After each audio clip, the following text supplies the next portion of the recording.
AP ప్రజలకు తీపి కబురు చెప్పిన ముఖ్యమంత్రి చంద్రబాబు నాయుడు ప్రస్తుతం కరెంటు ఛార్జీలు పెంచబోమని ఇప్పటికే చెప్పామని, భవిష్యత్తులో కూడా విద్యుత్ ఛార్జీలను పెంచబోమని మరోసారి హామీ ఇచ్చారు.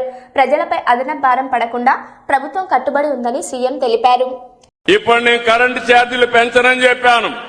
ఇప్పుడు మళ్లీ హామీ ఇస్తున్నా, భవిష్యత్తులో కూడా కరెంటు ఛార్జీలు పెంచనని మరొకసారి మీ అందరికీ హామీ ఇస్తున్నా.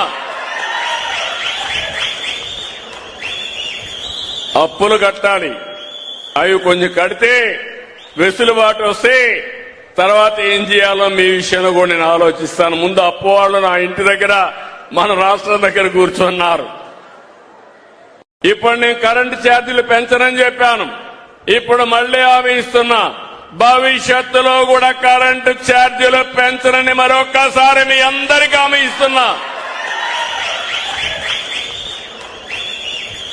అప్పులు కట్టాలి, అవి కొంచెం కడితే వెసులుబాటు వస్తే తర్వాత ఏం చేయాలో మీ విషయంలో కూడా నేను ఆలోచిస్తాను. ముందు అప్పు వాళ్ళు నా ఇంటి దగ్గర, మన రాష్ట్రం దగ్గర కూర్చున్నారు.